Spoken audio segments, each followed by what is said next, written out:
3장 11절부터 보고요. 그 다음에 1장, 2장 이렇게 가겠습니다.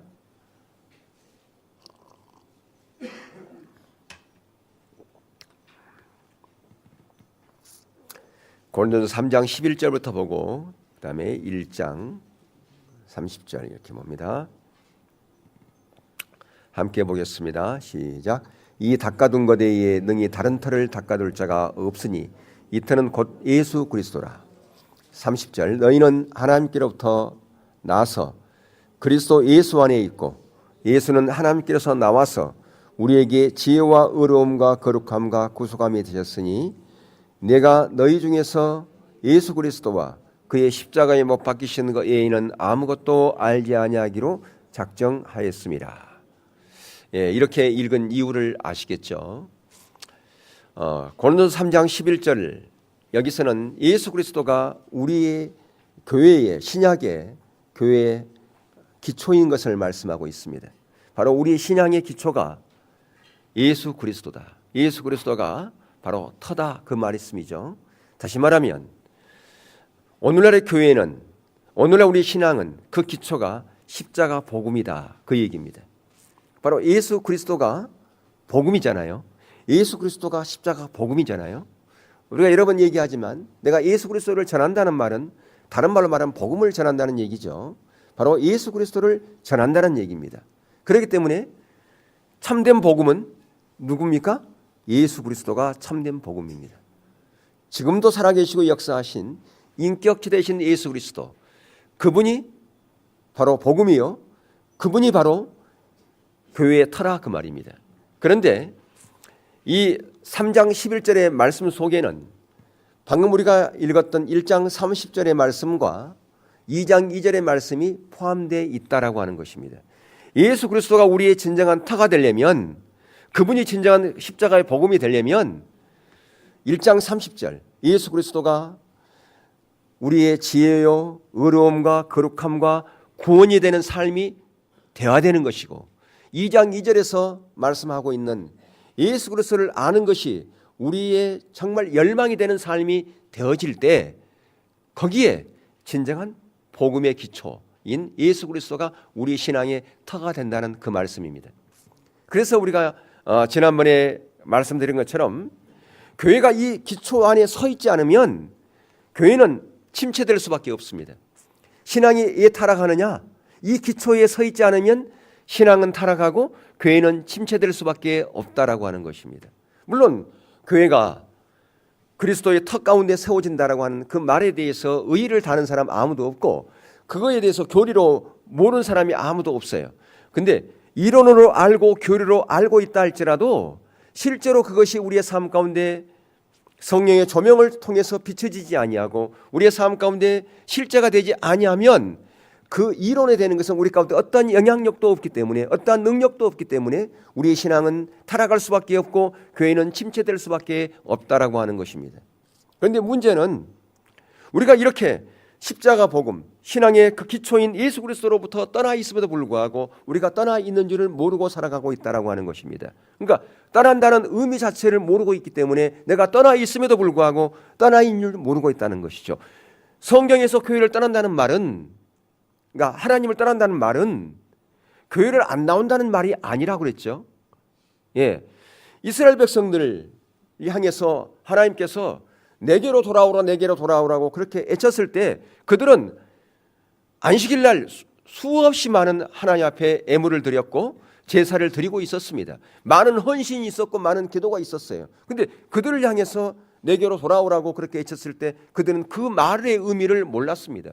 우리가 안식일 되면 이렇게 하나님 앞에 예배를 드리고 있고 이렇게 기도하고 있고 이렇게 헌신을 드리고 있는데 왜 우리가 하나님 앞에 돌아가야 됩니까? 저 믿지 않는 사람들이 하나님께 돌아가야지요. 이렇게 얘기했다라고 하는 것입니다. 떠난다는 의미를 모르기 때문에, 떠난다는 것은 우리의 행위 이전에 우리의 마음에서부터 시작되어지는 것이 떠나는 것입니다. 내가 아무리 많은 의식을 하고 있어도 하나님을 아는 것에서 내가 떠나 있으면, 다시 말하면 하나님과 친밀한 관계에서부터 떠나 있으면 우리는 하나님을 떠난 것이라고 말씀드렸어요. 우리의 신앙의 영역은 두 가지 영역이 있다고 말씀했어요. 관계의 영역과 사역의 영역이 있다고 말씀드렸죠. 그래서 예수님도 제 아들을 부르신 목적을 이렇게 얘기합니다. 그들과 함께 있게 하고 나와 함께 있게 하고 보내어 전도하고 사역하는 것, 그것이 예수님께 제 아들을 부르신 목적이라고 우리는 복음서에서 이미 살펴보았어요. 다시 말하면 우리의 신앙이라고 하는 것은 주님과 함께 있는 것이 먼저예요. 왜 먼저 있는 것이 먼저입니까? 왜 관계가 먼저입니까? 그래야 하나님의 의도와 목적을 알고 그 의도와 목적대로 우리가 행동하고 우리가 살아갈 수 있기 때문에 그렇습니다. 그런데 신앙이 타락하면 의식이 본질을 대체해버린다 그 말입니다. 무엇을 대체해버리는가? 이 관계 영역의 이 부분이 퇴색돼 버리고 뭐가 앞서는가? 행위 자체가 앞서는 거예요. 사역만 남아있고 행위만 남아있고 관계의 영역은 사라져버리는 거예요. 신앙이 타락하게 되면요. 그래서 많은 의식을 했느냐 안 했느냐, 많은 헌신을 했느냐 안 했느냐, 많은 기도를 했느냐 안 했느냐, 여기에 집중한다라고 하는 것입니다. 물론 우리가 기도 많이 해야 되고 예배 온전하게 드려야 되고 헌신 많이 해야 되고 그것이 잘못됐다는 것이 아니라 그러한 모든 헌신과 의식은 하나님과 관계로부터 시작되어지는데 하나님과 관계는 단절되어지고 의식만 앞선다라고 하는 것이죠. 이게 바로 에레미야 시대, 이사야 시대, 예수님 시대에 그들이 철저하게 패배하고 그들이 심판당한 이후였다라고 하는 것입니다. 그런데 오늘날 우리가 그렇게 신앙에 타락하면 이런 자리로 가고 있는데도 불구하고 우리가 그런 자리에 있는 것을 모르고 살아가고 있다라고 하는 것입니다. 그래서 내가 의식을 잘하고 있느냐 못하고는 따라서 그 사람의 신앙의 척도를 판가름하고 있는 것이 오늘날의 현실이라 그 말입니다. 어떤 사람이 신앙생활 잘하고 있느냐, 그 평가를 뭘 보고 하느냐, 관계의 영역에 있는지 없는지는 그것은 관심도 없고 어떻게 하면 의식을 잘하고 있느냐, 행위를 잘하고 있느냐, 그것을 가지고 그 사람의 신앙의 평가를 놓고 우리가 두고 있다라고 하는데 문제가 있다라고 하는 것입니다. 왜 그래요? 영적인 눈이 가려져 있기 때문에. 신앙이 타락하면 영적인 눈, 하나님의 관점에서 보는 눈이 없기 때문에 바로 무엇이 진정한 신앙인지를 모른다라고 하는 것입니다. 그래서 내가 그렇게 하나님을 떠나 있음에도 불구하고 내가 떠나 있는지를 모르고 있는 거예요. 왜? 내가 여전히 의식을 열심히 하고 주일날 되면 내가 교회 나와서 예배드리고 내가 11조하고 기도 많이 하고 있기 때문에 나는 하나님을 떠나지 않았다고 생각한다라고 하는 것입니다. 만약에 그것이 하나님을 떠나지 않은 것이라면 예수님 시대 바리새인들은 절대로 하나님 떠나지 않았어요. 그렇기 때문에 중요한 것은 우리가 신앙에 대한 바른 이해를 가질 필요가 있다라고 하는 것입니다. 그런데 항상 기독교가 다시 회복되어지는 자리로 가는 것, 그것이 바로 하나님의 부흥 아니겠어요? 1907년에 평양에 놀라운 하나님의 부흥이 일어났어요. 그리고 우리는 그 부흥을 고대하고 있습니다. 그러한 하나님의 부흥이 이 땅 가운데 임하기를 우리는 고대하고 있어요. 이렇게 하나님의 부흥이나 영적인 각성이나 아니면 교회 회복이 일어날 때 바로 이런 신앙의 기초가 되는 것이 다시 재발견되어졌다라고 하는 것입니다. 기독교 역사 2000년 동안 항상 그랬던 것을 볼 수가 있어요. 하나님의 부흥과 교회 기초, 회복은 밀접한 관련이 있다라고 하는 것입니다. 교회가 회복되어져야 그 기초 위에 하나님의 부흥은 오는 것입니다. 우리가 아무리 하나님의 부흥을 달라고 그렇게 기도한다 할지라도 우리 자신 한 사람 한 사람이 교회잖아요. 우리 한 사람 한 사람이 신앙의 기초인 십자가 복음에 세워지지 않으면, 오늘날 우리의 교회가, 우리 공동체가 십자가 복음에 세우지 않으면, 진정한 예수 그리스도 터위에 세우지 않으면 교회는 회복될 수 없고 그 이에 하나님의 부흥은 임할 수가 없다라고 하는 것입니다. 하나님의 부흥은 바로 교회가 회복되어졌을 때 그 기초를 통해서 하나님의 부흥은 임했던 것을 우리가 볼 수 있어요.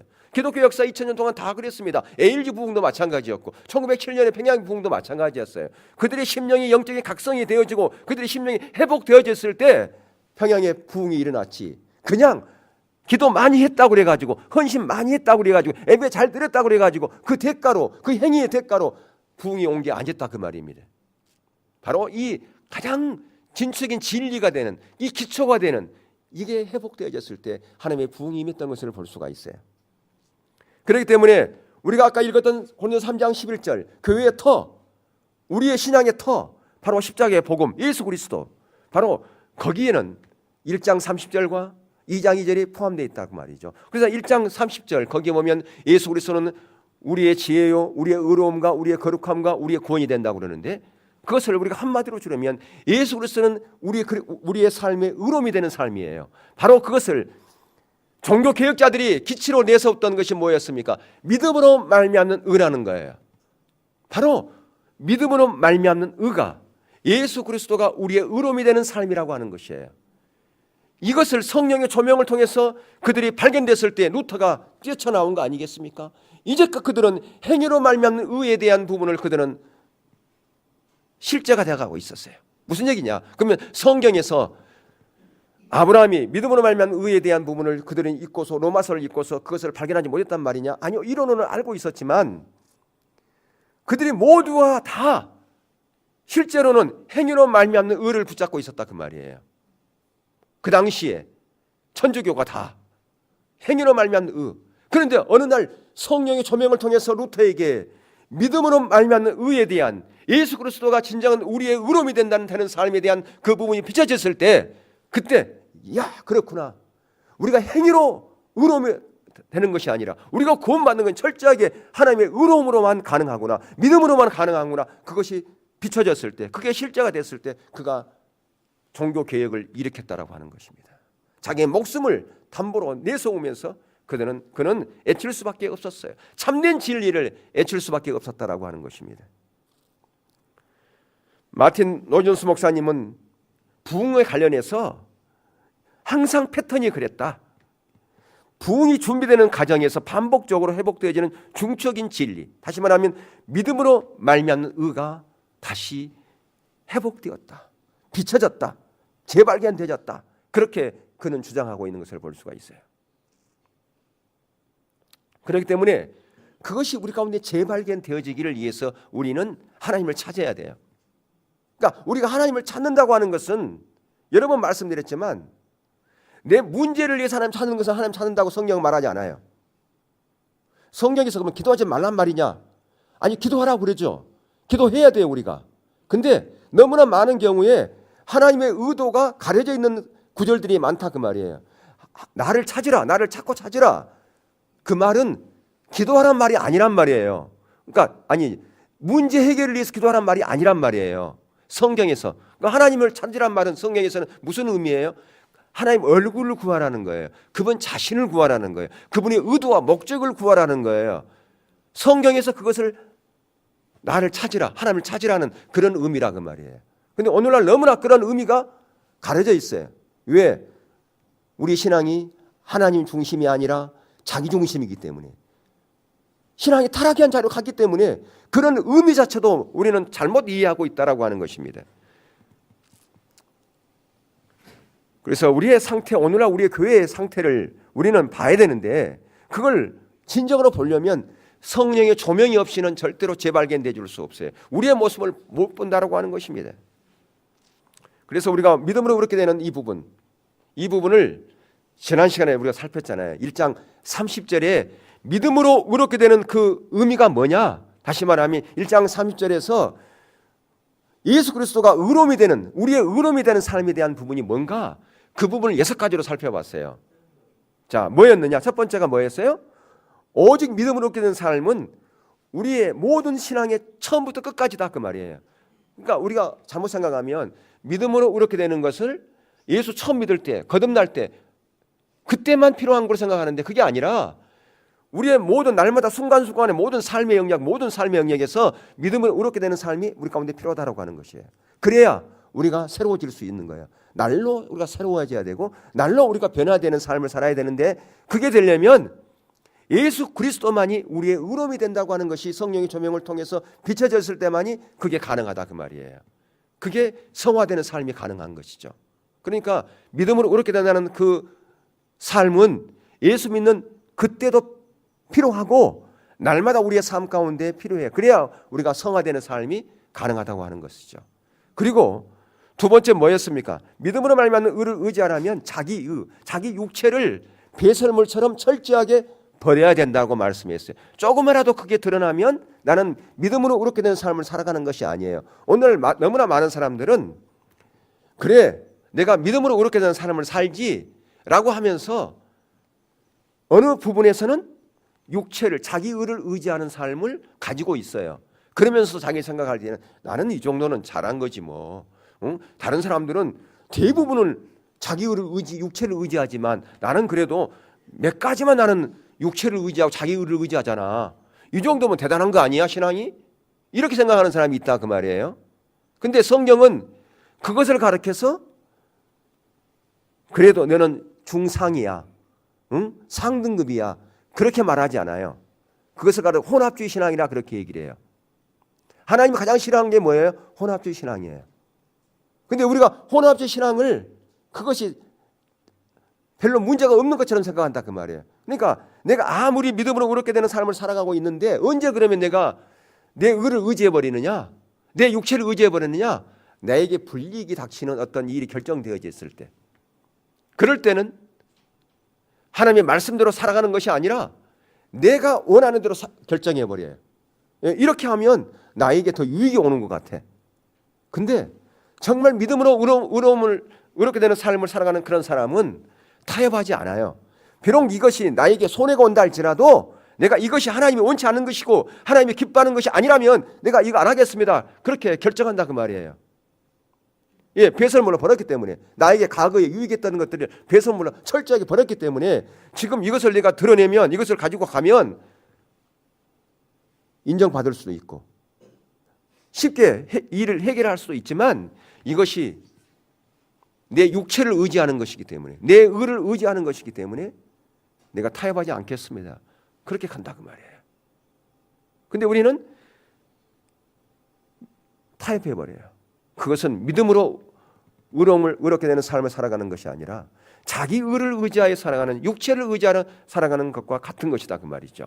이것을 구약에서는 혼합주의 신앙이다 그렇게 얘기를 해요. 왜 그런가? 그들은 안식일 날 하나님 앞에 엄청난 예배를 드렸거든요. 많은 헌신을 드렸거든요. 그러면서도 그들은 또 바알에게 절했어요. 예, 풍요의 신이라고 그러니까. 그렇게 하면 돈 잘 번다고 그러니까. 그렇게 하면 부자 된다고 그러니까. 오늘날 우리도 마찬가지라 그 말이에요. 하나님 앞에 자기가 헌신하고 기도하는 것은 결국은 뭐냐? 자기 유익을 위해서, 돈 잘 벌기 위해서 그렇게 한 거라 그 말이에요. 그러니까 내가 교회 다니는 목적이 돈 잘 버는 것이 목적이다 하면 그 사람은 11조 하는 목적은 돈 잘 벌기 위한 것이에요. 그 사람이 감사헌금하는 것은 돈 잘 벌기 위한 거예요. 그 사람이 기도하는 것은 돈 잘 벌기 위한 거예요. 결국은 그거라 그 말이에요. 그렇게 하나님을 믿다가 어떤 일을 결정할 때, 어디하고 계약을 체결할 때, 그때는 어떤 방법으로 하겠어요? 세상 방법으로 합니다. 왜? 신앙생활을 하는 목적이 하나님 목적이 아니라 자기 목적이기 때문에. 이것을 가르쳐 타락한 신앙이래. 이게 혼합주의 신앙이라 그 말이에요.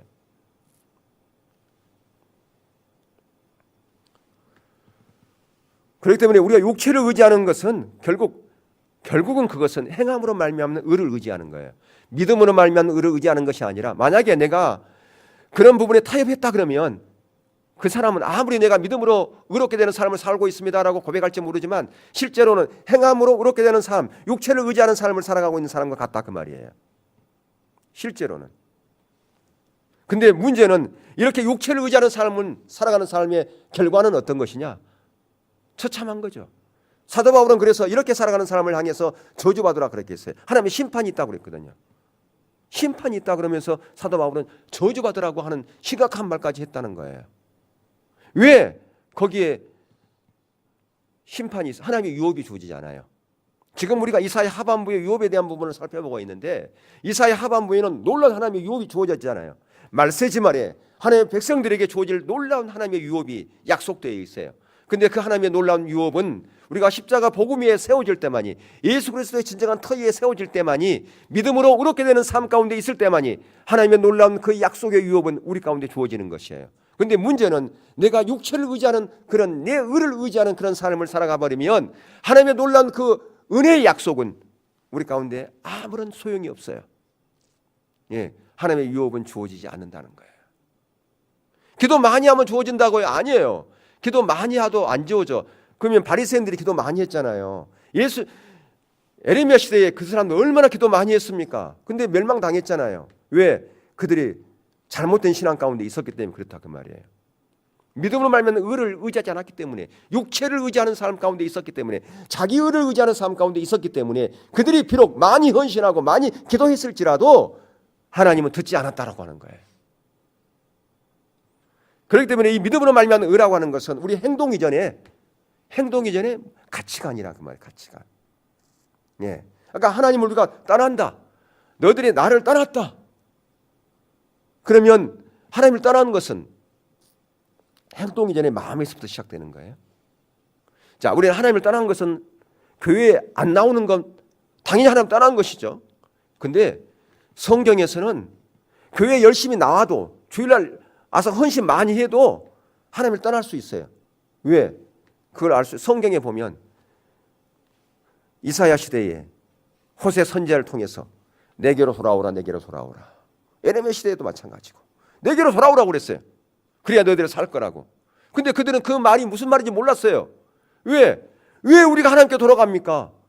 우리가 지금 하나님께 지금 있지 않습니까? 우리가 안식일에 이렇게 예배드리고 헌신하고 기도하고 있는데 왜 우리가 하나님께 돌아가야 됩니까? 그 말은 뭐예요? 너희들이 마음에서부터 나를 떠났다 그 얘기예요.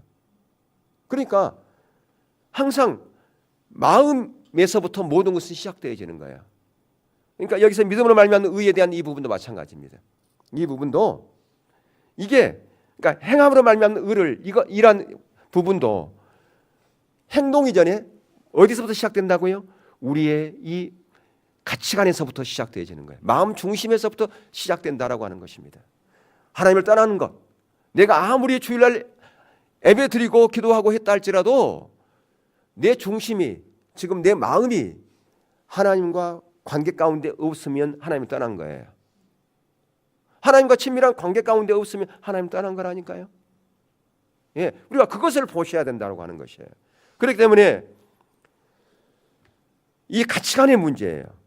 행함으로 말미암는 의는 어떠한 내부적인 행동이기 전에 우리의 배후에 있는 가치관이다. 우리가 이것을 베드로의 예를 통해서 우리가 보았지요. 베드로의 예식을 통해서 우리가 보았습니다.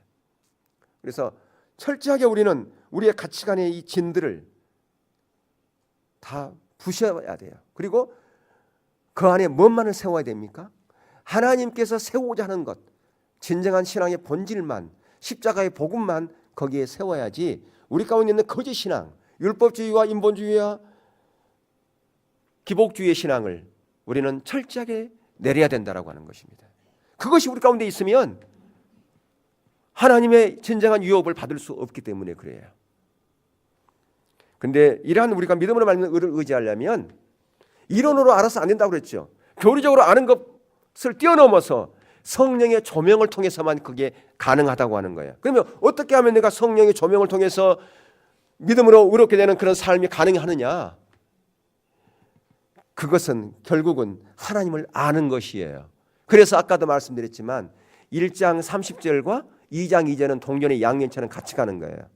내가 믿음으로 의롭게 되는 삶이 살려면 2장 2절이 같이 가야 돼요. 하나님을 아는 것을 내가 추구하는 삶이 내가 돼야 돼요.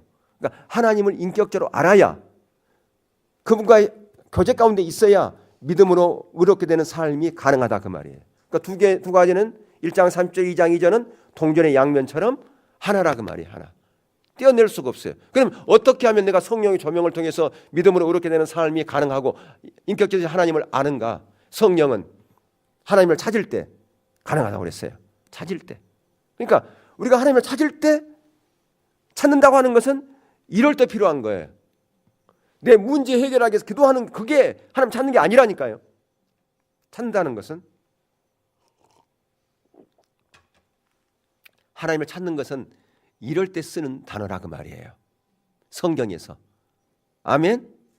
내 문제 해결을 위해서 열심히 기도하는 것 그때 쓰는 단어가 하나님 찾는 단어가 아니라 이렇게 하나님이 그분 자신을 알고 그분을 더 깊이 알고 그래서 내가 믿음으로 의롭게 되는 삶 가운데 내가 서는 그런 자로 가려면 하나님을 찾아야 그게 가능한데 이때 쓰는 단어가 하나님을 찾는 단어라 그 말이에요. 성령 하나님을 나를 찾을 때 나를 만날 것이다 그랬잖아요. 근데 어떻게 찾으라? 마음을 다하고 뜻을 다하고 힘을 다해 찾으라 그렇게 돼 있어요. 성경에. 그렇죠? 예, 성령 하나님 찾을 때 그냥 찾으라 그랬던가요? 뭘 다해서? 마음을 다해서 또 힘을 다해서 뜻을 다해서 때로는 어떤 데는 목숨을 다해서 찾으라 그렇게 돼 있잖아요. 그렇게 찾아야 성령님께서 우리 가운데 오신단 말이에요. 하나님이 계시하신단 말이에요. 그렇게 하나님을 찾아야죠. 그렇게 안 찾으면서 나에게는 하나님께 말씀도 안 하시대 뭐. 그렇게 찾으셨어요? 안 찾았잖아요. 그래서 아까도 다시 한번 말씀 정리하면 3장 11절의 말씀 속에는 3장 11절이 뭐라고요? 예수 그리스도가 신약의 기초, 우리 신앙의 터, 십자가 복음, 그게 3장 11절이란 말이에요. 아멘. 그 안에는 1장 30절 예수 그리스도가 우리의 의로움이 되는 삶, 믿음으로 의로움이 되는 삶, 그 말씀과 2장 2절 예수 그리스도를 아는 것을 추구하는 삶, 그것이 거기에 포함되어 있다 그 말이에요. 동전의 양면처럼. 이해되세요? 예. 그래서 고린도서 1장 30절에서 말하는 믿음으로 말미암는 의를 의지하는 삶과 고린도서 2장 2절에서 예수 그리스도를 아는 것이 우리의 유일한 목표가 되는 삶. 그러니까 예수님을 알되 예수님을 왜 알아야 되느냐? 그분이 우리의 유일한 목표가 돼야 되기 때문에 알아야 되는 거예요. 뭐가 돼야 된다고요? 우리의 유일한 목표가 돼야 돼요. 예수 그리스도를 아는 것이 우리의 유일한 목표가 되는 삶. 아멘. 예, 그것은 동전의 양면처럼 나눠질 수 없는 것이다. 믿음으로 의롭게 되는 삶과 예수 그리스도를 아는 것이 우리의 유일한 목표가 되는 삶은 동전의 양면처럼 하나이다. 자, 다시 한번 정립을 했어요. 믿음으로 의롭게 되는 삶, 다시 말하면 예수 그리스도가 우리의 의로움이 되는 삶과 예수 그리스도를 아는 것이 우리의 유일한 목표가 되는 삶은 하나다. 아멘. 나눠지지 않는 것이다 그 말이에요. 자, 우리가 하나님과 인격적인 교제에 대한 부분을 얼마나 오랫동안 살펴봤습니까? 하나님과 친밀한 교제, 그 부분을 우리가 너무나 많이 알고 있어요. 근데 그래서 친밀한 교제가 되려면 방금도 말씀드렸지만 하나님을 찾을 때 성령님께서 오셔서 비춰주신단 말이에요. 그래서 교제가 되는 거예요. 우리가 큐티할 때도 마찬가지예요. 성경을 우리가 읽을 때 제가 여러분에게 그 성경 일독하는 거 그거 얼마 전부터 강조하지 않잖아요. 올해 여러분 성경 일독하십시오. 그런 말 제가 안 한단 말이에요. 왜 그럴까요? 성경 일독하려고 막 읽어 제끼면 성령께서 조명하실 수 있는 시간을 내가 놓쳐버릴 수 있어요. 그러니까 성령님께서 놓친다는 게 내가 놓친다 그 말이에요. 그러니까 우리가 큐티를 하는 목적은 뭐예요? 여러분 매일 성경 가지고 큐티하는 목적은 뭐예요? 거기서 하나님을 발견하려고 한단 말이에요. 하나님을 찾기 위해서. 그러니까 성령을 여러분이 묵상할 때 거기서 하나님을 찾아야 돼요. 하나님을 찾는 방법은 제가 3가지 말씀드렸죠. 어디에 어떻게 하라고 그랬어요? 성령 묵상을 통해서, 기도를 통해서, 하나님과 경배를 통해서 하나님을 찾는 거라고 그랬잖아요. 그러니까 성경 하나를 찾을 때, 성령을 읽을 때에 어떻게 읽어라? 아까 똑같은 거예요. 마음을 다하고, 뜻을 다하고, 힘을 다해서 성령 말씀 가운데서 하나님을 찾으라는 거예요. 아멘? 성령 읽을 때 성령님께 초점을 두고서 기도하면서 하나님, 오늘 이 시간 이 말씀을 통해서 저에게 뭐라고 말씀하시는가? 그러니까 한 번 찾아가지고 되겠어요? 한 번 읽어가지고 또 읽는 거예요. 또 읽는 거고. 그게 찾는 것이죠. 그게 마음을 다해 찾는 것이죠. 그 힘을 다해 찾는 것이죠. 뜻을 다해서 찾는 거 아니에요? 한 번 읽어가지고 뜻이 나에게 와요? 이게 계속 하는 거죠. 그걸 찾는 거라 그러단 말이에요. 여러분 찾을 때 한 번 찾아가지고 잘 찾아지던가요? 저는 앞에 있는 걸 잘 못 찾아요. 앞에 있어도 어디 있냐고 자꾸 물어봐. 제 아내한테. 응? 그 앞에 있지 않냐고. 근데 그거 나중에 알았어. 남자들은 앞에 있는 걸 잘 못 봐. 남자들의 눈은 이게요. 에? 이렇게 보게 돼 있어. 여자들은 이렇게 보고 다 보이는 거지. 예. 그러니까 이 구조가 다르다 그 말이에요.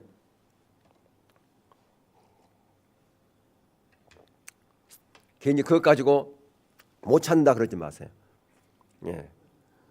구조 자체가 다른 거예요. 보는 구조가 다르단 말이에요. 남자가 보는 구조와 여자가 보는 구조가 달라.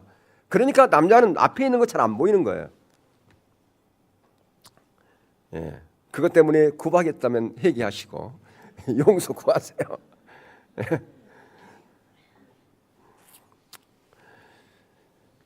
자, 그러면 우리가 하나님을 그렇게 찾아야 되느냐? 자, 하나님을 만나기 위해 찾죠.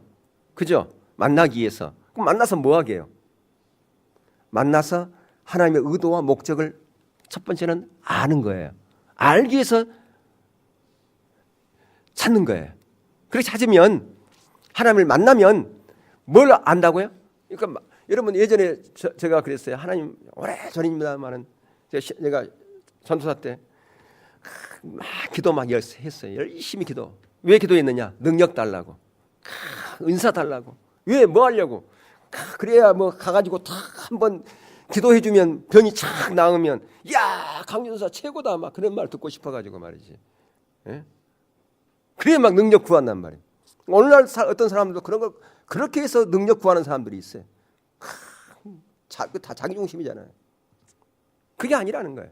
그러니까 하나님을 찾을 때, 하나님을 만나면 하나님의 의도와 목적을 알기 위해서, 이 시대를 향한 하나님의 의도와 목적을 알기 위해서. 왜 하나님의 의도와 목적을 알아? 거기에 동참하려고. 거기에 동참하고 싶어서. 그 일에 동참하기에. 그게 하나님이 사용하신 사람들의 공통적인 특징 아니에요? 그게요? 기독교 역사에 다 마찬가지, 성경에 마찬가지고 다 하나님의 쓰임받는 사람들의 공통적인 특징이 뭐예요? 하나님의 의도와 목적을 알고 거기에 동참했잖아요.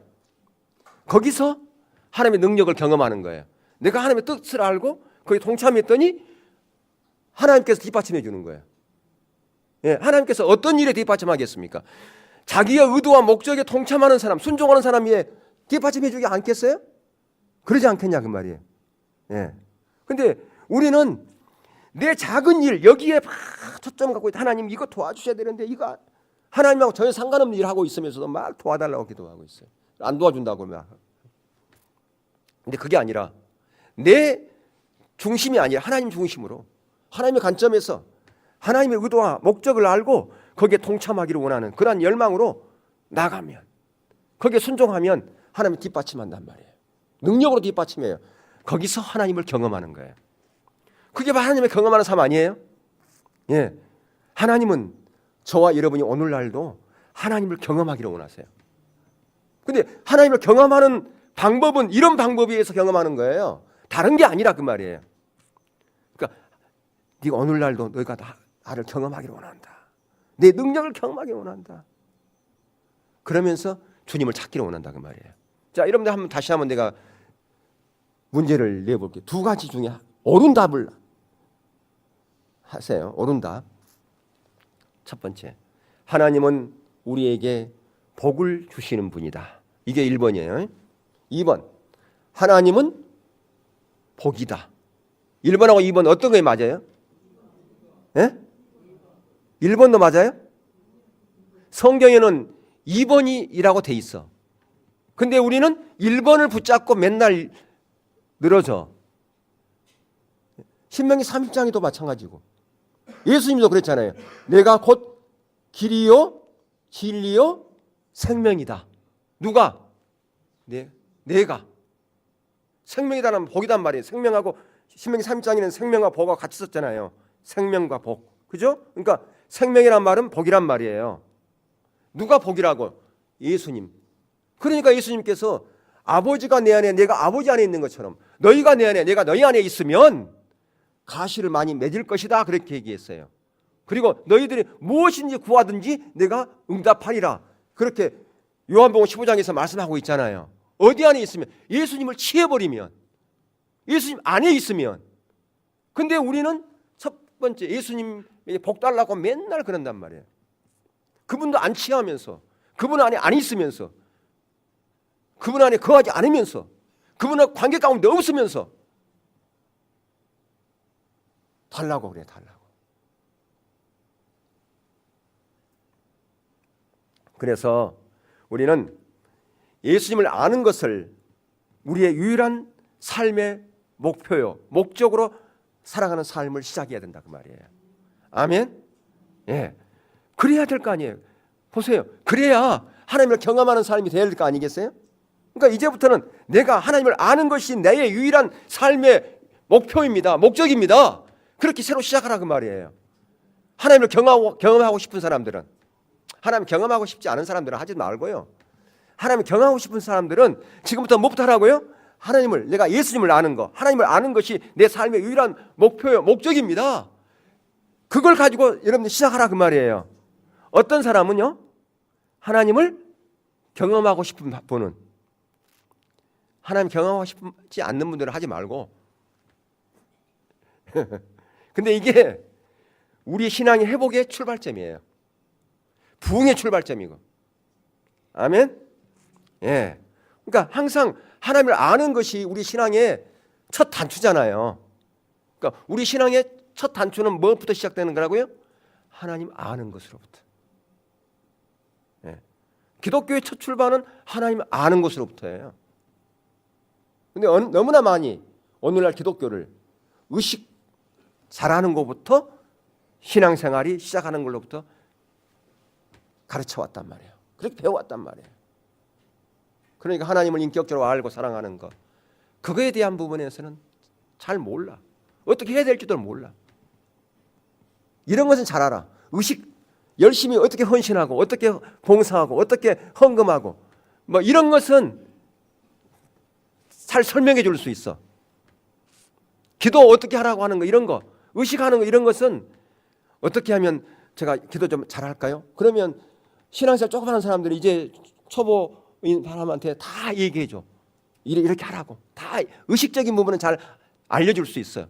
근데 본질적인 부분, 어떻게 하면 하나님을 알고 사랑하는 것인데요, 어떻게 하면 인격적인 교제가 가능할까요? 그런 부분에 대해서 얘기해 달라고 하면 몰라. 안 해봤으니까.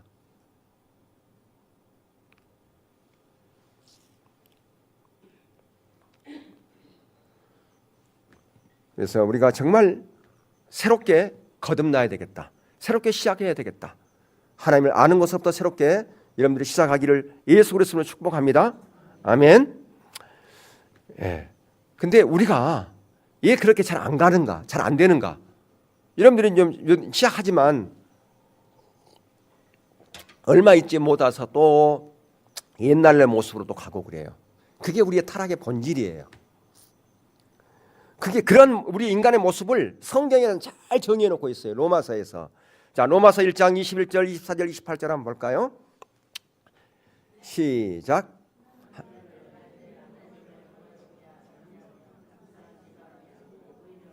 생각이 허망하여지며 미련한 마음이 어두워졌나니 그러므로 하나님께서 그들의 마음의 정욕대로 더러움에 내버려 두사 그들의 몸을 서로 욕되게 하셨으니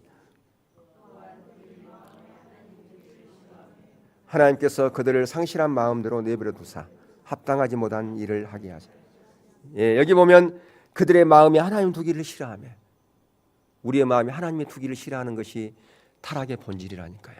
원래 우리가 그런 인간이에요. 원래 우리가 그런 거예요. 하나님을 우리의 마음에 두기를 싫어하는 게 누구라고요? 우리 인간이라 그 말이에요. 그러니까 예수 믿은 이후에도 마찬가지라 그 말이에요. 예수 믿은 이후에도 하나님을 우리의 마음에 두기를 싫어한다는 말은 내가 하나님을 안 믿어요, 하나님 내가 미워해요, 그런 말 한 게 아니라 순간 어떤 일을 결정할 때 내 임의대로 결정해 버린다 그 말이에요. 하나님을 내 마음에 안 두고 있으니까. 하나님을 내 마음에 두고 있으면 어떻게 해요? 하나님께 물어야 될 거 아니에요. 이거 어떻게 하면 좋겠습니까? 근데 순간 내가 결정해 버린다. 내가 판단하고 그 얘기하는 거예요. 근데 이 말씀을 영어 성경 NIV에서는 뭐라고 얘기했는가? 그들의 마음이 하나님 두기를 싫어하며.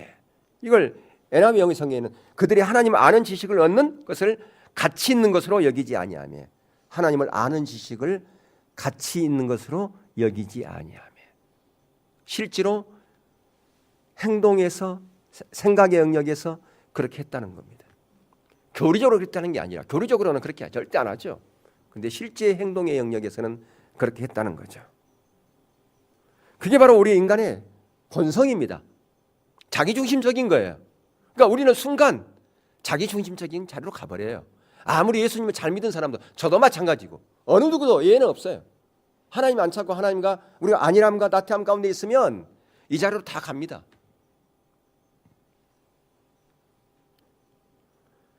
그래서 중요한 것은 성령의 조명을 통해서 내가 항상 어느 자리에 있는지를 항상 점검할 필요가 있어요. 내가 순식간에 우리는 하나님을 떠나버릴 수가 있기 때문에 성령님께서 내 자신을 비춰달라고 기도해야 되는데요. 그럼 어떻게 하면 되느냐? 어떻게 하면 되느냐? 입을 크게 벌려야 돼. 자, 시편 81편 한번 볼까요? 예. 시편 81편 한번 읽어볼까요? 시작. 나는 너를 애굽 땅에서 인도하여 낸 여호와 네 하나님이니 내 입을 크게 열라. 내가 채우리라 하였으나 내 백성이 내 소리를 듣지 아니하며 이스라엘이 나를 원하지 아니하였도다. 그러므로 내가 그 마음을 안악한 대로 버려두어 그 임의대로 행하게 하였도다. 예, 여러분 지금 이스라엘 백성들이 광야에서 이 사건을 얘기하고 있어요. 여러분 알고 있는 것처럼 광야에서 이스라엘 백성들은 하나님의 얼굴을 구하는 삶을 살았나요? 손을 구하는 삶을 살았나요? 손을 구하는 삶을 살았죠. 그래서 히브리서에 본 것처럼 그들은 하나님의 마음을 분노케 했죠. 마음을 아프게 했죠. 불순종했잖아요. 그죠? 예. 그래서 시편의 기자가 하나님께 그들이 요구한 것을 들어줬을지라도 그들의 마음 어찌 됐다고요? 그들의 마음은 파리하게 됐다고요. 그들의 영혼은 병들었다. 그렇게 되어 있잖아요. 하나님의 의도와 목적을 전혀 모른다고. 그렇죠? 예, 지금 뒤에 문맥을 보세요. 그 얘기예요, 지금. 그러니까 이 얘기는 입을 크게 열라는 말은 무슨 의미로 우리는 많이 이 말씀을 알고 있는가요? 아이고, 좀 크게 좀 하나님 달라고 그래야지. 짜지하게 그거냐? 야, 그래도 5,000명 달라 그래야 1,000명은 줄 거 아니냐? 입을 크게 벌려. 야, 그게 뭐냐? 1,000만 원이 뭐냐? 1억 달라 그래야지 최소한 5,000만 원은 주지. 이럴 때 사용하는 거예요, 이걸. 우리는. 근데 원래 그런 의미가 아니라니까요. 그럼 여기서 입을 크게 열라는 것은 뭐냐 하면 하나님을 알기 위해서 그렇게 입을 크게 열라는 거예요. 뭐 하기 위해서요? 하나님 알라고. 이들이 지금 하나님을 떠나 있었잖아요. 예, 하나님의 관계에서 떠나 있었잖아요. 그러니까 하나님께로 돌아오라고. 하나님을 알라고. 입을 크게 열어서 하나님을 아는 자로 나오라고 지금 그 얘기하고 있는 거라 그 말이에요. 그러면 내가 채우라. 뭘 채우라? 피로를 채우는 게 아니라 내가 너와 함께 하겠다 그 얘기거든요. 근데 우리가 이만큼 성경에 나와 있는 것도 우리 임의로 다 해석해 가지고 받아들이고 지금까지 살아가고 있어요.